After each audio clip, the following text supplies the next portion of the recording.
because you mentioned the EAD, like I think that is perfect for that. So good. It's so convenient to just record yourself with decent quality, be able to mix in audio of the song and just evaluate your performance. Like it's, I'm not plugging Yamaha or anything, but like I think that is an essential tool for drummers who want to be recording. And sorry, Anup? Is that little device? Yeah, it's like a little omnidirectional mic that you clip onto the bass drum hoop, and it's actually crazy how good it sounds for just a one mic setup. That's pretty cool.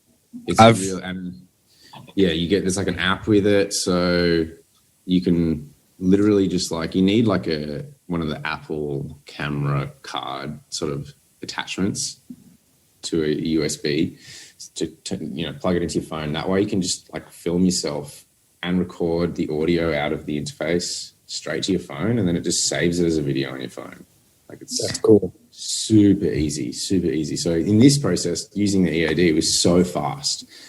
Like I just press film, record, and film myself, play the part, look back, and it actually sounds good. And like you said, Nic, it's got like a mix of the song in the background. So it is super handy.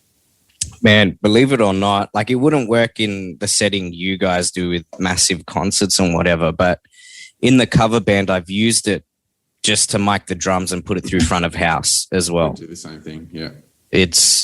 I can't believe how versatile this thing is, but it captures a vibe. It truly does. Yeah. Anyway, Yamaha's not paying us to have this discussion, so it is a good product. Yeah, it is a good product. And Mike Johnston actually was the first person I saw to use it and like post about it or make it. I think it was Mike Johnston.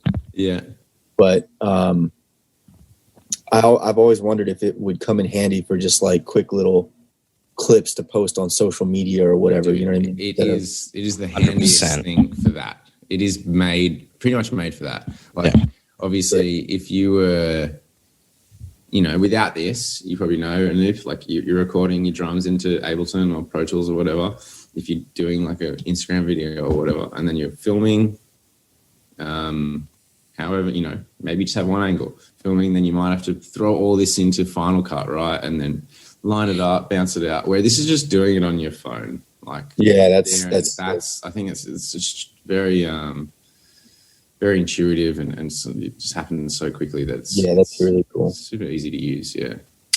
And it also generates the click itself. Most of the time it does it successfully.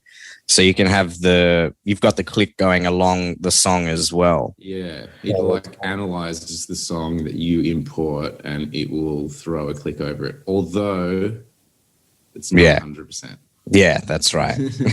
I've had songs where it's like on the beat and then it goes into a section. All of a sudden it's off the beat. You're like, what is going on? How did you manage to figure that out? I've been recording myself with a song lately, and it's funny because the click is actually perfect through the whole song. Yeah. But at the end of the song, there's a bit of silence and it slows down. Oh. So I'm wondering how it works. Like, is it, I don't know, but it's interesting to see that it must be doing it. I don't know.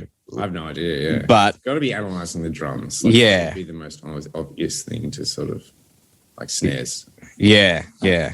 But it's interesting. Well, I would use it even if I was starting a band today. This is the perfect thing for like an entry level in-ear setup. 100%. Like, and I say entry level lightly. Like, if I had this is better than entry level in terms of quality that you're hearing. Like, it does. Yeah. Anyway, massive plug. Have it for free. Far out. Sold my soul. What are you working on at the moment, Anup? And are you like do you have to do anything unique to prepare for it, or you're just doing your usual process? No, I'm not. I just my usual process right now. I haven't really played drums in like a week and a half ish because I have a lot of mixing work right now. So I'm just kind of getting through. I've had this issue pretty much for the past 2-3 years and it's good that I'm starting to recognize it, but I can't wear like multiple hats anymore. Yeah.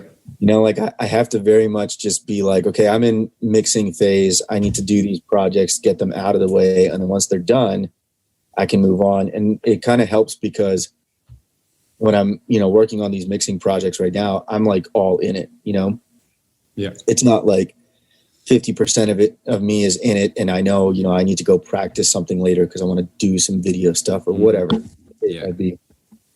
So I'm just, right now I just have a lot of mix work and I'm hoping to be done like late next week. Hopefully we'll see.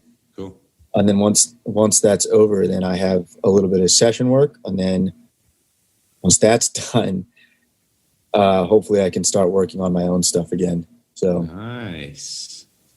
We'll see. I love it. It is hard to juggle, isn't it? Like going between different things like that. Like I also find it hard I even find it hard to juggle like just teaching and learning new stuff. Like that idea of like trying to push stuff onto other people and at the same time trying to push stuff onto myself. I find that sometimes awkward. I think your scenarios are probably a little bit more strenuous though. Yeah, well, the session work is kind of easy now because I purposely don't spend any more time than I have to with rehearsing it and learning because a lot of it I'm just recording out of my home studio. It's all going to get edited to a grid. Not that I'm playing it super bad or anything, but I've just gotten good at reading MIDI, right? Yeah. And like you were saying with the writing process being like a pretty integral part of the entire thing. Yeah. For a lot of my session work, I do the same thing. I have to write the parts first. Yeah. And in that process of writing, I'm also kind of internalizing the song. Yeah. Right. Mm-hmm. And when it comes to, just sitting down at the kit and seeing MIDI just auto scroll across your screen, it's pretty easy to just read and record. Yeah. So nice. Sounds smooth. Sounds very smooth. Yeah. Try, man. Try. I'm trying to like write my own music, to be honest, but like it's almost like I'm taking on a whole bunch of work to earn money to be able to afford the time to just go write my own music. So that's the struggle. That's the current struggle. That's exciting though. Yeah. How do you guys manage? I mean, I don't know if it bothers you, but for me, when I'm taken away from practicing for whatever reason, like it bothers me. And to me, it's like, if I don't get a solid hour at the minimum I've lowered my expectations. If I don't get that amount of practice in a day, like, I end up being quite grumpy and disappointed. Yeah. So do you guys have that too, where you're sort of like Nic, you mentioned teaching, Anup, you're mixing at the moment. Does it bother you that you're away from the kit, or you're like, I'm good? I think sometimes, yeah. Other times, I just think sometimes you can't do anything about it. So like, I definitely have been in times where I'm like, I don't have time for this. Like I need to spend this time on practicing because that's more important to me. And then sometimes that just can't happen and you got to sort of accept it and you can go with the flow. But I mean, at the same time, I just think, I think it's you can't be too hard on yourself because as soon as you start bashing yourself and not doing your practice for that day or for the week or whatever, then it becomes more of a chore than it is like a passion, I think. And it's important because it's easy. Like I've definitely felt exactly what you're talking about. And drums has been a chore to me, it goes through, it's constantly evolving, and depending on where I am and my sort of view on it all, it can be completely different. I still love it. It's a love-hate relationship. I think, I try and not be too harsh on myself and trust that I'm still going to be able to play drums the next time I just sit on them. Yeah. How do you do it, Anup? I beat myself up over it so much. Yeah. I don't have any constraint with it. It's pretty bad, but I think social media also doesn't help because, obviously us being musicians, I'm sure we all follow musicians. Yeah. And social media is the classic highlight reel for musicians and everybody. But, I try and not get too sucked into the thing of like, oh, that drummer is succeeding right now, Yeah. But it happens. I'm only human, unfortunately. Yeah, and obviously social media is like, like you said, the highlights reel. It's like cherry picked parts of your drumming or people's drumming that is amazing, and all you see is like amazing drummers, and you can't help but think like, I'm nowhere near this amazing. These guys are all so good, but you're seeing like this tiny window into their drumming. You're not seeing any errors and stuff. I have this thought sometimes whenever I post a video where a huge part of me wants to understand or know if people who are watching that video understand really like what it's like. And I haven't found like a creative way to let that out, but I really want to. And what I mean by this is, say I post a video, it makes it seem like, oh, he's been drumming, but I might have recorded that video like 3 months ago, and I just now had the time to like edit it. Yeah. And it could be one of those weeks where I haven't touched the kit in a week and a half or whatever, because I'm doing mix work and I'm just like, oh, but I need a video out. So let me just edit this in my thing. Right. So I always have like a stockpile, if that makes sense. Yeah. Yeah. And it's interesting to me because I'm portraying that, like that I just drum all the time, but I don't. Yeah. And I want to find a creative way for letting people know the truth, I guess is what I'm trying to say, Oh, I love it. I just haven't found that way, but I definitely want to make like a video or something, just being like, man. Look, we're not all perfect. Yeah. One thing I started. Sorry, go ahead. No, I was just going to say, Sarah, I think she's a Canadian girl, Sarah Thora. I don't know how to pronounce her last name. Yeah. I saw her post a video the other day kind of addressing this. It was like, she wasn't a perfect video, and I think she's like got a mic and she's like yelling lyrics into it or something. It's pretty, the whole thing's pretty aggressive, but I loved it at the same time. And she was, I guess in her sort of impromptu rap or whatever it was, she was saying that, like this is you're not seeing the bad side of each musician on Instagram and social media. You're seeing this cherry-picked perfection sort of angle of everyone's drawing, and we're all human. We all make mistakes, but we definitely don't share them. Maybe it's worth sharing your bloopers reel and being like, how much footage I've got of me screwing up? I mean, that's so honest. That would be hard to do. Sorry, go ahead. Oh, no, like you've been doing that as well, I've noticed, Anup. At the end of your videos, you've got your little outtakes or whatever. Yeah. I tried to make that a point pretty much. Like, I forget when I started. Sometime last year, I was just like, you know what? I'm just going to start putting like the mess ups and like a couple times where I'm just like screaming for no reason or like cursing for no reason, whatever the case might be. And you can collectively watch those bloopers and just tell like, oh, he's like just a crazy person like I am, Yeah, exactly. but I'm going to definitely continue to do that, because that was like the entire point of that, was just to be like, look, here's the video, but it took me like a gazillion takes, maybe 4 hours of me just like yelling and cursing and whatever. Yeah. Here it is, right? So don't stress out. Keep doing whatever it is you're doing. Yeah, good. I like that. Truly honest, because a lot of people don't want that, and I'm probably one of them. I never fucking show my mistakes, and I make so many mistakes. Like, never playing perfect, but my videos don't say that.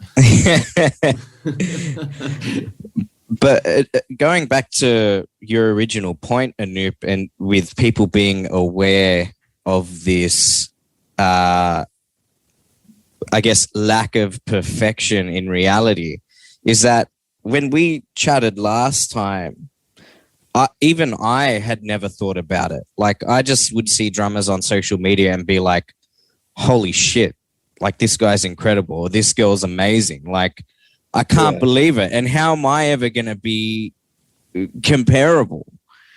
Yeah.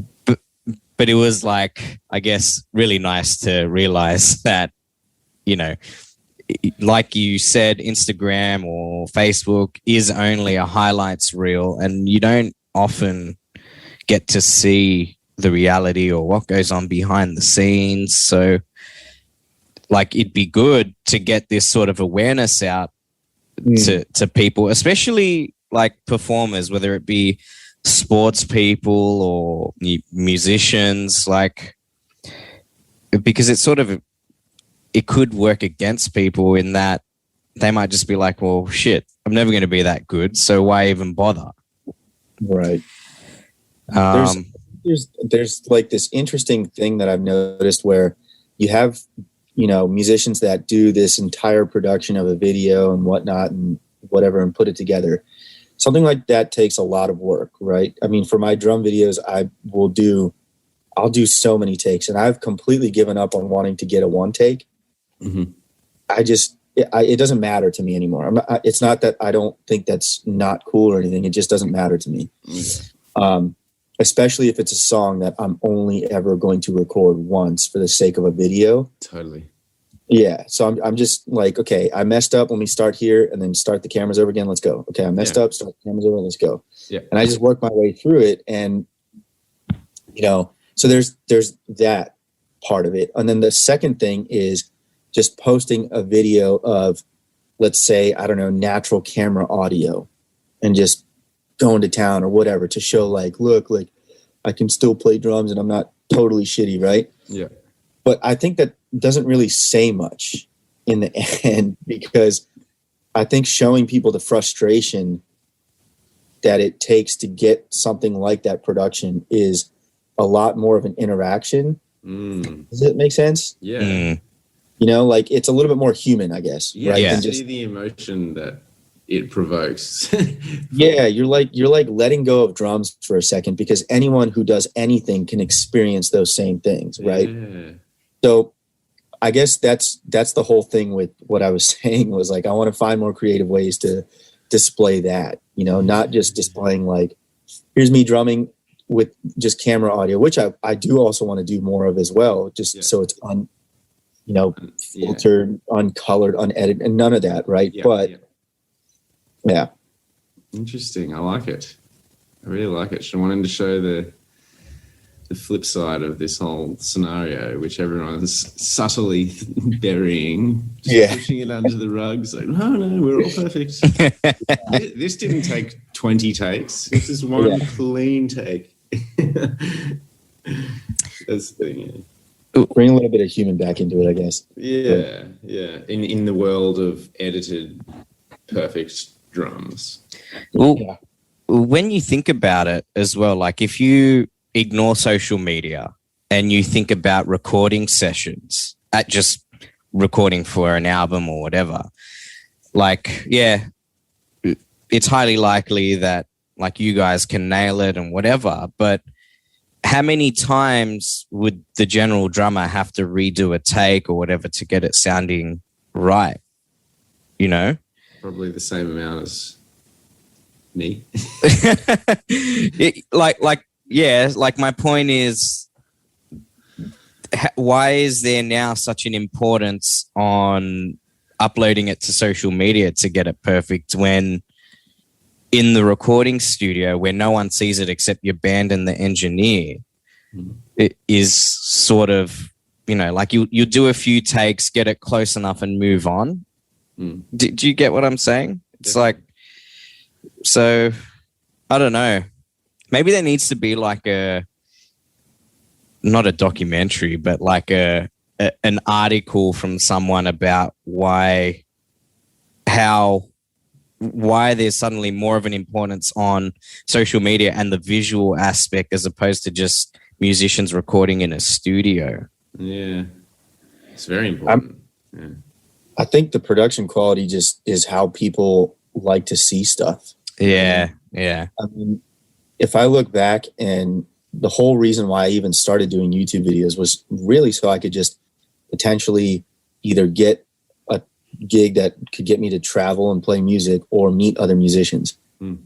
So the quality of what I put out really mattered. Granted, my videos in the beginning were so shit, but I didn't know that. I was just trying to do my best, right? So a good comparison is Luke Holland, for example. Yeah. His videos have been like on point for as long as I can remember. And I feel like he was able to build a pretty big career because he had that nailed down very early. Yeah. You know? Definitely. And it just goes to how people want to see things. You know, like if I'm going to go watch a movie, I want it to look cool and not it. Not and on an iPhone. Yeah. The hard part now with social media is that it's so easy to scroll past, you know? So you have to like capture that person's attention right there and then. Yeah. And that's the tough part because, you know, we're all drummers, but it's like now we have to like become marketing strategists and producers and like videographers and everything all in one go, right? Totally. Yeah. It's crazy. And then again, like, what for? With everyone's attention span dwindling as we go, it's like, yeah, do your best, have the best video, but someone will just be like, next. Ooh, cats. Yeah. The worst is when like, you know, they're just like, I don't know about that compression on the snare drum, or you know, I'm like, oh. Those comments don't bother me anymore at all. You know, they used to, several years ago they would eat at me, but now I'm just like, you can't please everyone. But I just think it's hilarious because they're probably judging it based off of, not to sound like an old grumpy person, but they're probably basing it off of hearing like pristine programmed drums or something like that, right? Yeah. Definitely. So it's like, dude, I'm actually playing this, man. Like, yeah, the standards are so high, and it is also disposable as well. The incentive is hard, I think, and it becomes like I think it becomes something that I personally feel anxious about sometimes. Like, is this even good enough? Like these days, I've been doing a lot of GoPro live stuff because it's capturing. I love the live sort of feel to some of our songs, and I've been wanting to capture that. Also, it's, you know, if I can just get a desk mix, then it's real, right? It's not like this is being completely edited. There's flaming kicks and snares all over the place, so it's somewhat honest. But still, like, I've got so much of this footage that I scour through, and I'll find one like rushed fill or something, and I'll just write the song off. Nah, that's shit, you know. And I think that's based off the fact that I'm looking at through other people's eyes. Like sometimes I think, you know, and I see these YouTube comments, like, or whatever, you know, comments on any sort of platform saying, and they will just find one little thing and they'll just like hone into that, zoom in on that for a second, and let's destroy this person. I mean, that being said, I don't think I really get destroyed all that much, you know, but I do see it a lot, and it makes you brittle. I think it makes it a lot less confident in what you want to upload because you're so aware of you're aware of the possibility that you could just be destroyed for something. Like whatever. I remember one of the early videos that I did that was, you know, super poor and average, and one of my mates filmed it. And in one of the shots, he's like, he wasn't wearing shoes, and his socked foot is in this shot. And for some reason, that was just like everyone's favorite part of the video. There's a foot with a sock on it. And you're just like, really? the whole thing. That is the one that, you know, so it's like, even you've got to then scour not just what you're doing as a drummer, but like the shot itself, like what's in frame, what could possibly be targeted by the internet, you know? It's weird. Absolutely. It's really weird. Far out, man. Just want to play drums. Yeah, just want to upload this drum video, dude. There's a sock in it. The thing is, though, is like, how many, if there's negative comments and whatever, how many of these people are reputable people, right? Like, I don't think you see other musicians or other actual passionate drummers criticizing, or maybe you do. I don't know. But to me, if someone's leaving a negative comment, more than likely they're just anyone on the internet who has no idea about anything. And like, really, if I was a good enough player doing recordings or whatever, I wouldn't have time to just be leaving negative comments on people's stuff. All the balls. Yeah. It's like, if you know what it's like, you'd understand these things. It's always surprised me that like people will just get onto someone's video, someone's post, whatever it is, and just like say something negative. Because I've never well, I'm sure I have in the past, maybe, but I don't know. Like, I'm not saying I'm innocent of this because I just don't remember, but right now in time, I cannot imagine myself like doing that, you know, because it's just as simple as just moving on. Yeah, that's right. At the same time, you know, with whether or not the person is worthy of that opinion, to me, it doesn't really matter all that much because I'm the one who made the decision to put the content up in the first place. And that anxiety, it has to come from somewhere. And it comes from the fact that, well, it's because people can post their opinions like this, you know? So that was kind of my fault. And I think that's also why it doesn't really bother me anymore when it happens to me, when people post on my videos and point out something or whatever. But it's just, I can see how it bothers other people. And it also surprises me that people will just go out of their way to post something. Yes. That. And generally people want to post something negative opposed to positive. Like, I think if someone feels outraged by something, whatever it might be, a sock, they feel more inclined to share that opposed to saying, I enjoy this, you know? It's a simple decision to make. Yeah. And then that person will also then just walk away and eat a donut and be, you know, totally forget that they just destroyed someone's piece of work. You know? Yeah.